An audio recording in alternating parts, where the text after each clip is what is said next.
My son asked me once why I never talked about the years before I came to Rourke Basin. He was 18, old enough to hear it, and I sat him down on the porch that November evening with the first real cold coming off the ridge, and I told him the whole of it. He deserved to know how the ranch started. Not the land records or the cattle count, but the thing underneath all of it, the woman who kept a light burning in a window she didn't even know I was watching for.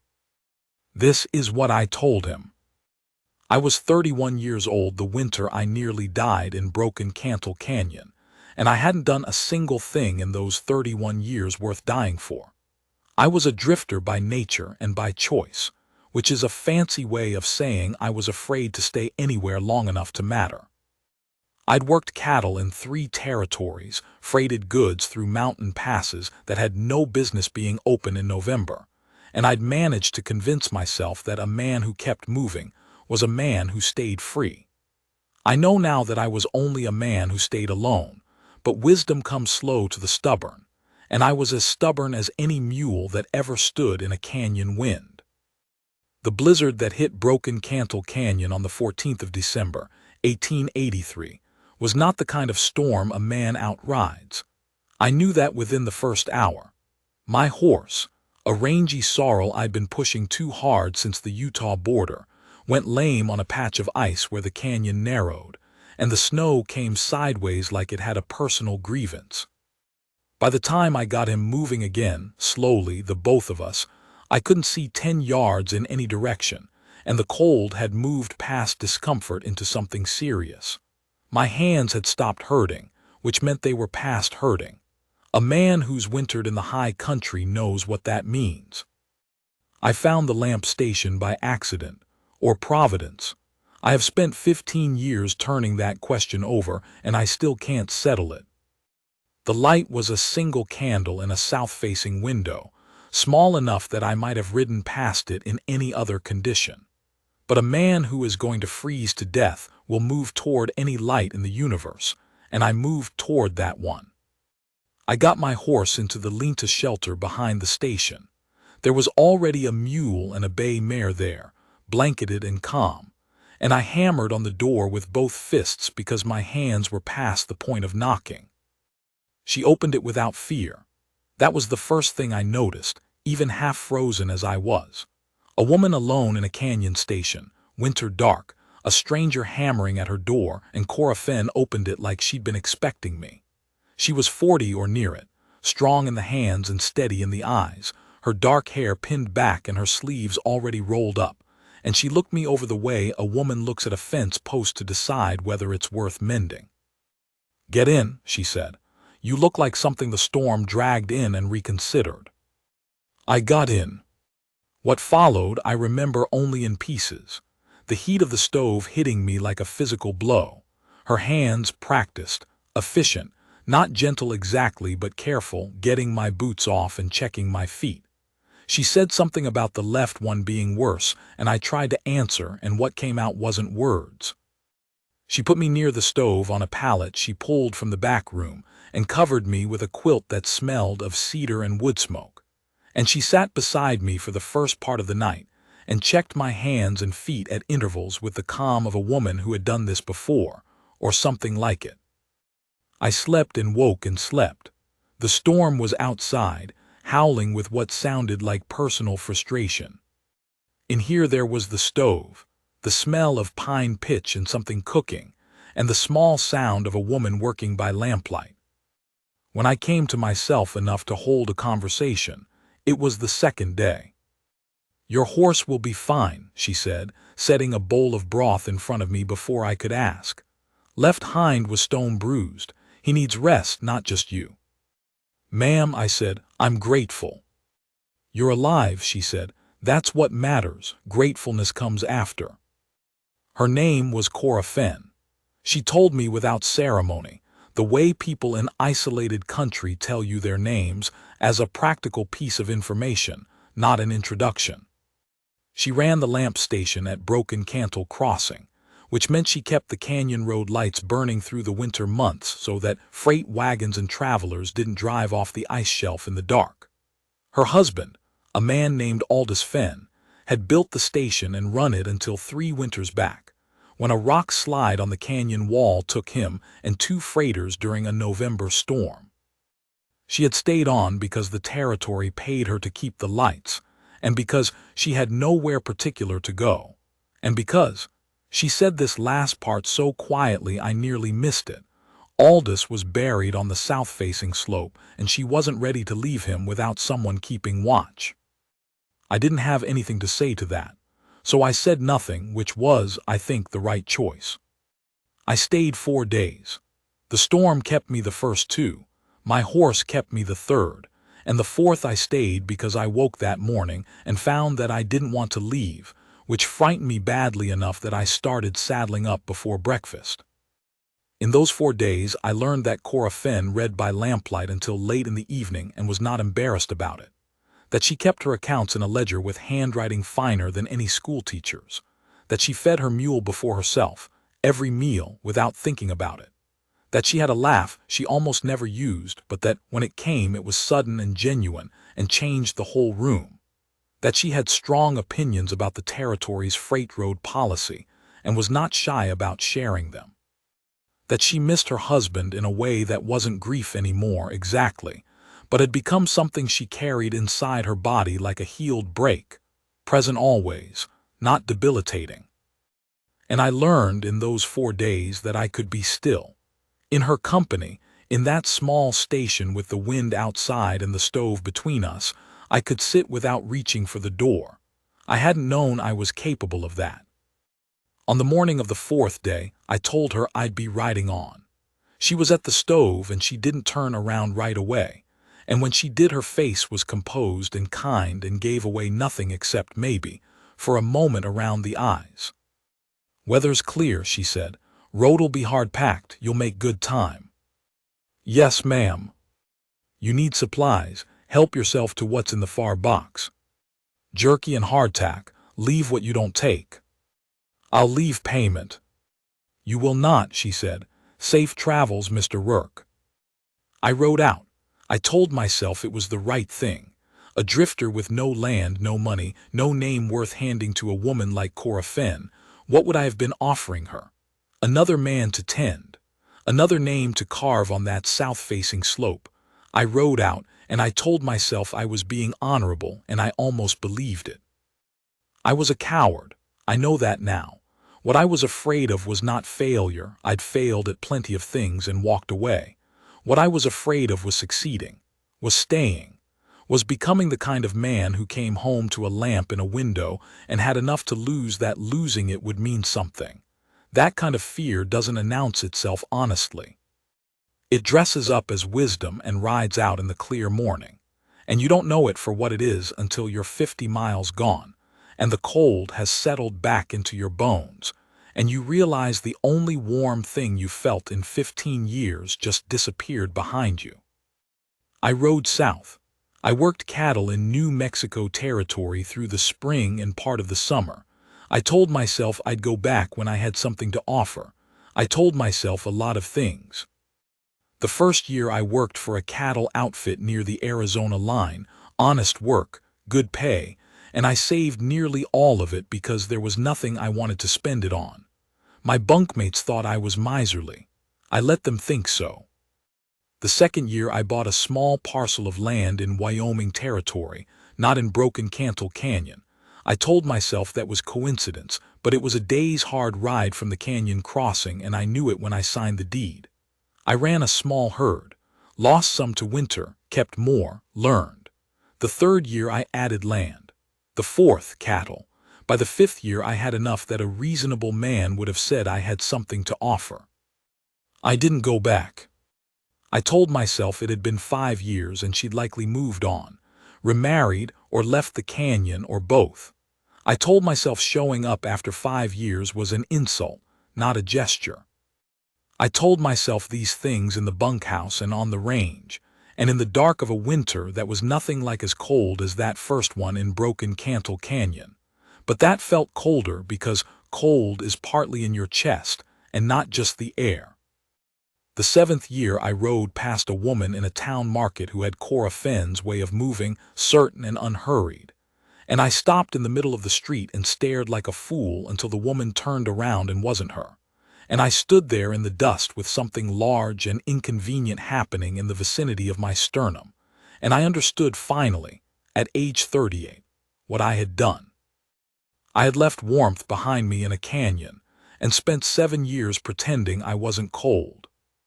I went back to the ranch that evening and I sat on the porch and I looked at what I'd built. It was a good ranch. Solid house, sound barn, cattle on the South Range, straight fence lines. The kind of place a man is proud of, and I was proud of it, and it was the loneliest thing I had ever looked at in my life.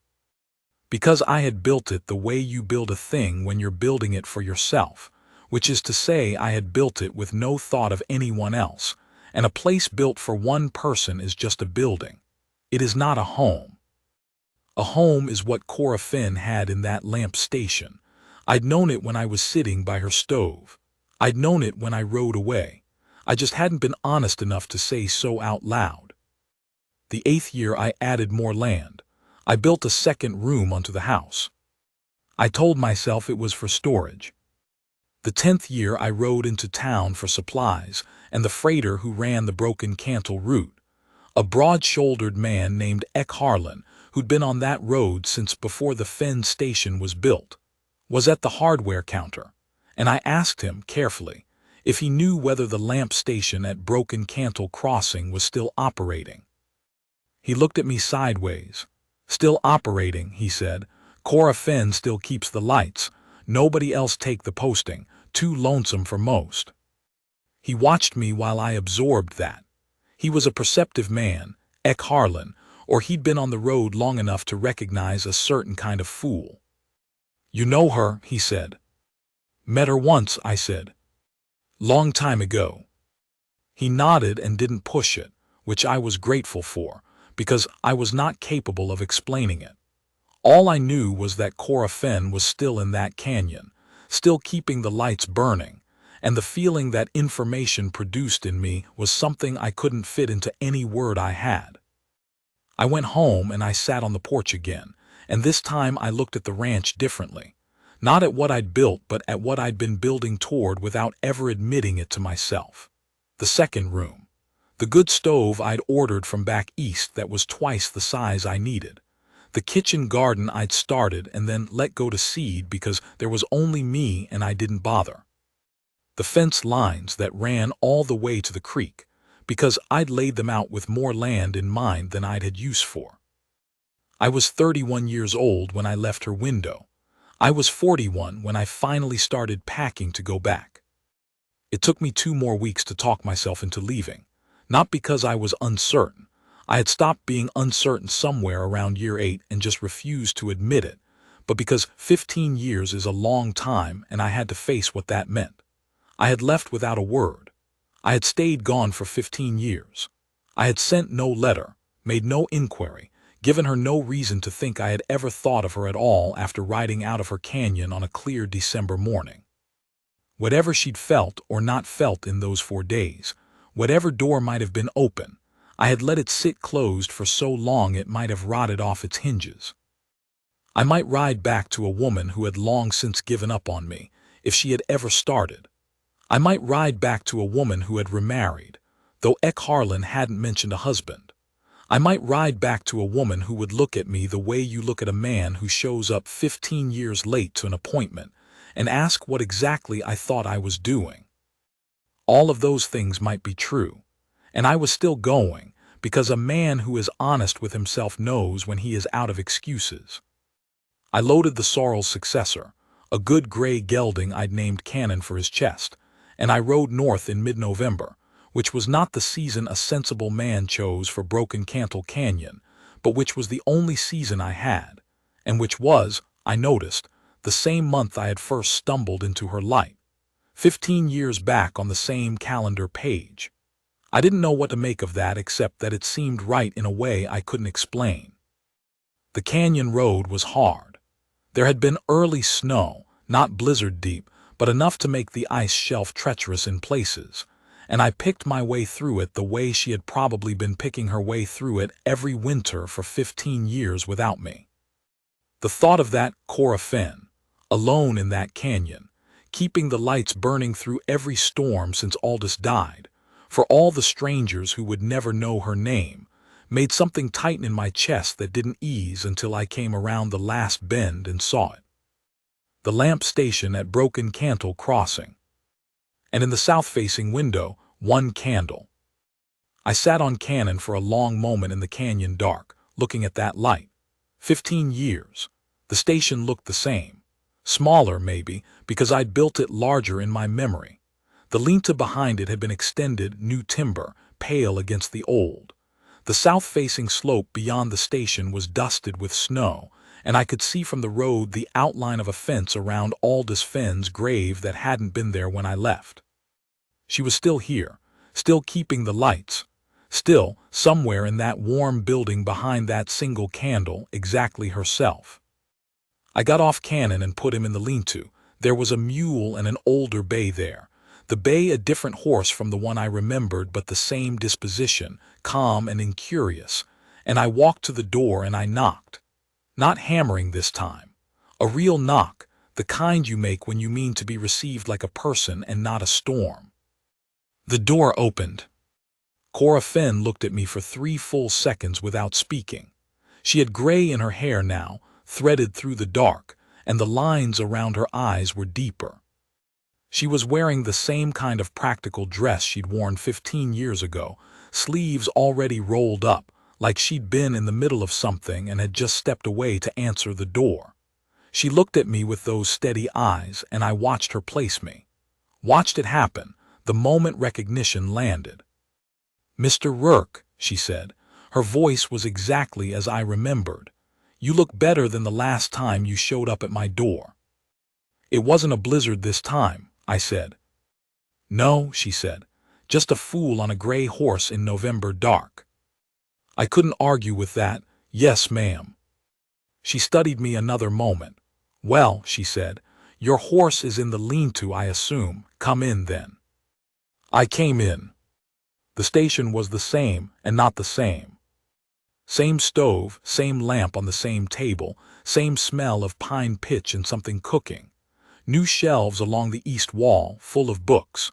A second lamp by the reading chair that hadn't been there before. The ledger on the table was a different one from the one I'd seen her writing in, but the handwriting in it, visible from where I stood, was the same fine, precise hand.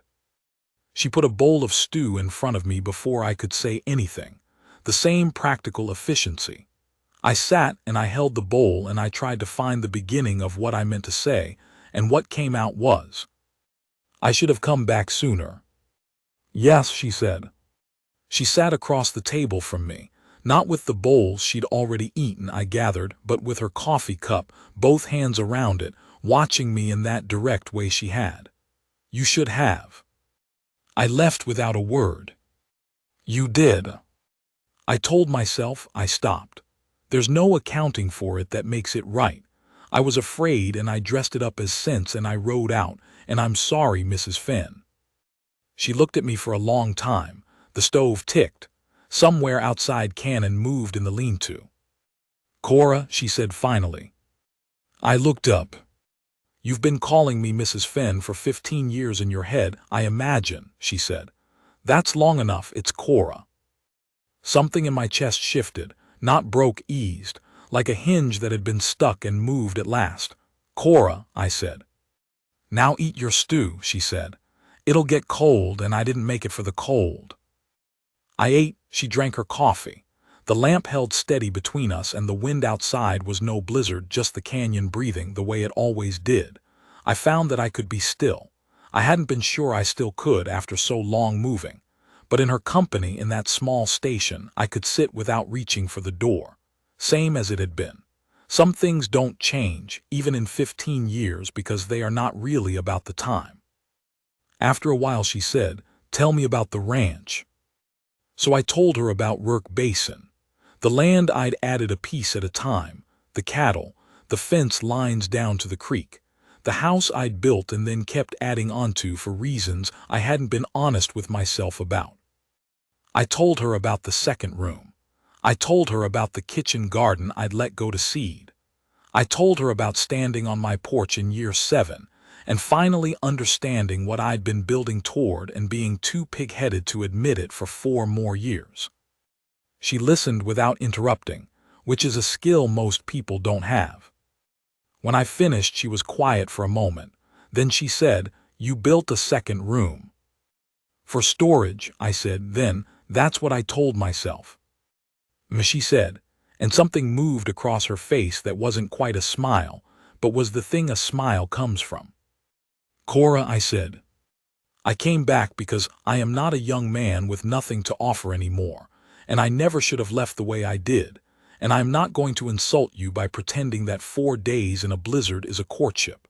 It isn't. What I'm asking is for the chance to do it properly. As long as it takes. I'll ride back to the basin and come back in the spring and in the summer and in the next November if that's what it takes, and I will not leave again without." "Caleb," she said. I stopped. "You've been gone 15 years, she said. "You don't need to ride back to the basin." The stove ticked. The lamp between us didn't move. "The second room," I said. "The second room," she said, and this time it was a smile. "I won't tell you there wasn't more to it than that. There was. There were hard conversations that winter, real ones, the kind where you sit across from a person and lay out who you've been and what you've done, and let them decide what they think of it without flinching. There were evenings where she asked me things about those 15 years, and I answered honestly, including the parts that didn't reflect well on me, and she listened with the same patient directness she brought to everything. There was a night in January where she told me about the years after Aldous died, the first winters alone in the canyon, the decision to stay, and what that decision had cost her and what it had given her. And I sat across that table and listened the way she'd listened to me, which is to say without interrupting and without looking away. What I can tell you is that by February she had ridden out to Rourke Basin with me to look at the land, and she stood in the doorway of the house with her hands on the frame the way you do when you're deciding whether a place fits you, and she looked at the second room and at the cold kitchen garden, and she turned around and looked at me with those steady eyes. "The fence lines run to the creek," she said. "All the way. You'll need another lamp for this side of the house," she said. "The light's wrong in the evening." "I'll order one," I said, "or 2. She looked at the kitchen garden again. "It's not too late in the season to get onions in," she said, "if you've got good seed." "I'll get good seed," I said. She turned back to me. She had her chin up a little, the way she did when she was being careful not to show what she felt until she was sure she meant it.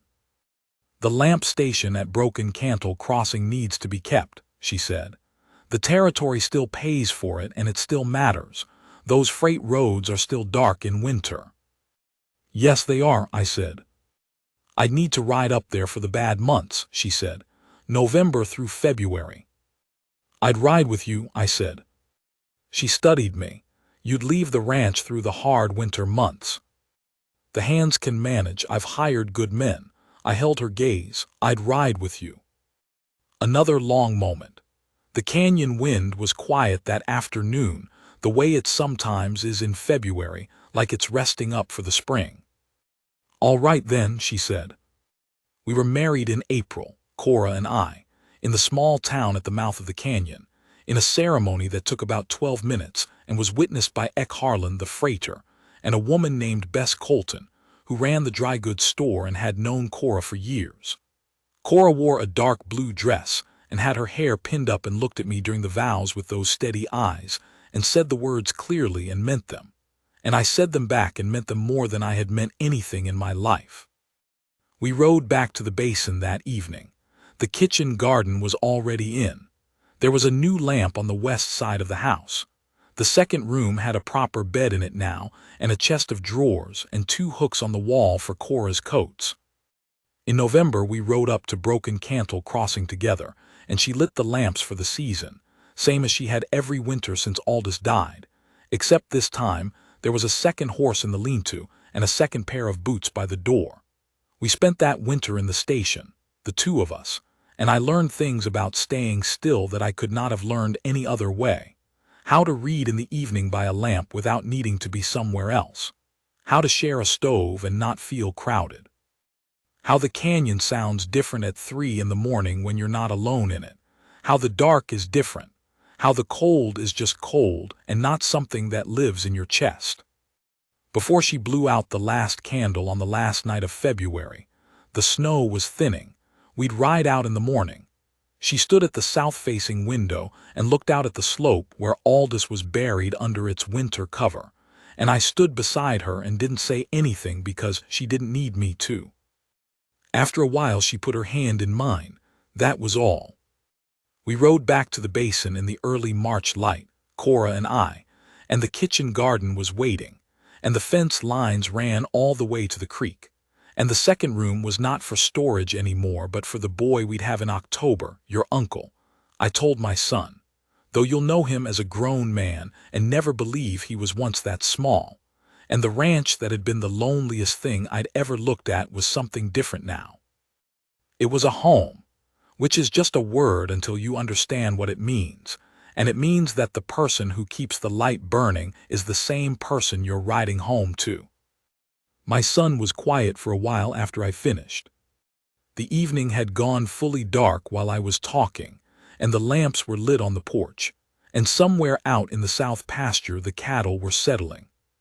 She kept the candle in the window, he said, even after you left. She kept the candle in the window for the freight road, I said. That was her job, that was her purpose. But you rode toward it, he said. I did, I said. The first time by accident and the second time on purpose, and both times it saved my life, though different parts of it. He thought about that. He was a good thinker, my son, which he got from his mother. You should have gone back sooner, he said. I know that, I said. Don't make the same mistake. He asked me what I meant, and I told him. When you find the thing that makes you still, the person, the place, the light in the window, don't ride away from it and tell yourself you're being smart. You're not being smart. You're just afraid, and afraid is not a good enough reason to leave the best thing you ever stumbled into in a December blizzard. He nodded. I don't know if he believed me. Young men rarely believe their fathers until they have to. But the night was clear and cold, and the lamps were burning, and inside the house I could hear Cora moving in the kitchen, unhurried and certain, same as she had always been, same as she would be long after I was gone, and I sat on that porch in the November dark and felt nothing in my chest but warmth. 15 years I rode away from that warmth. Not one day since have I been fool enough to leave it again.